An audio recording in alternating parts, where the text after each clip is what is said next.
नमस्कार।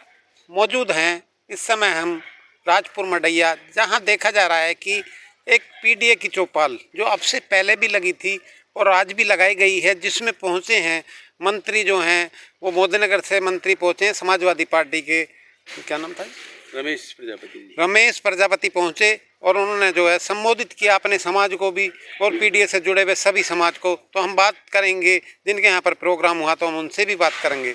बताना चाहेंगे आज पीडीए की चौपाल लगाई गई तो कहाँ पर लगाई गई है? पूरे उत्तर प्रदेश के अंदर समाजवादी पार्टी की तरफ से पीडीए चौपाल चल रही है।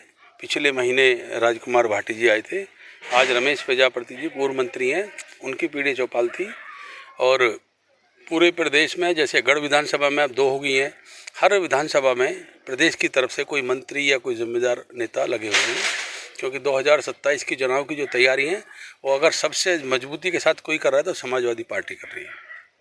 बताया जा रहा है कि गढ़ विधानसभा अपना एक अलग रोल रखती है। जब कहा जाता है कि गंगा धाम ब्रजघाट धाम है जहां पर गणों की मुक्ति हुई थी, तो यहां से जो विधानसभा सीट जीत करके जाता है वो अपना जो है बहुत कुछ रखता है और सरकार बनती है, उसी की सरकार बनती है। तो अब की बार क्या देखा जा रहा है 2027 में? आप बिल्कुल सही कह रहे हो शर्मा जी, ये एक बहुत महत्वपूर्ण स्थान है। उत्तराखंड अलग होने से, हरिद्वार अलग होने से, अगर कोई मिनी हरिद्वार के नाम से कोई जगह है तो वो गढ़गंगा है।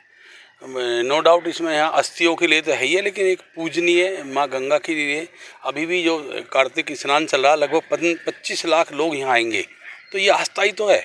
लेकिन अचंभे की बात यह है कि पिछले 10 साल में मुख्यमंत्री जी हर साल आते हैं और हर साल झूठ बोल के कुछ ना कुछ चले जाते हैं, और अभी तक एक भी कोई ऐसा काम वो नहीं कर पाए जिससे ये कह दें कि 10 साल के अंदर इस कार्तिक मेले में या इस गढ़गंगा पे ये विकास का काम हुआ है।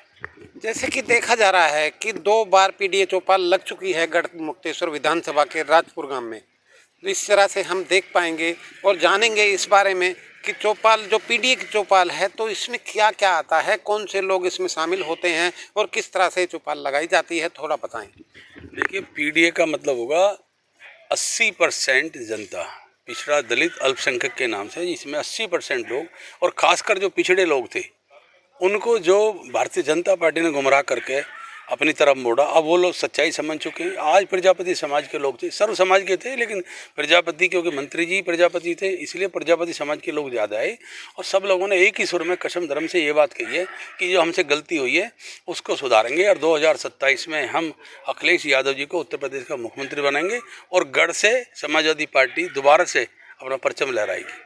एक बात और जानना चाहूँगा कि अब से पहले आप प्रत्याशी रहे हैं समाजवादी पार्टी के, तो क्या कहना चाहेंगे इस बारे में? देखिए, पिछली बार जो हुआ था उसमें कहीं ना कहीं हम जीती हुई सरकबाजी हार गए थे। उत्तर प्रदेश के अंदर समाजवादी की सरकार बनने जा रही थी, लेकिन कुछ कारणों से वो गड़बड़ हुई। आज उस सब चीज़ों को बिल्कुल एक एक पॉइंटों पे हम काम कर रहे हैं। एक एक बूथ पे अगर कोई काम कर रहा है तो समाजवादी पार्टी कर रही है, और वो सब बातें अब पीछे रह चुकी हैं। चुनाव की बिल्कुल तैयारी है। 2017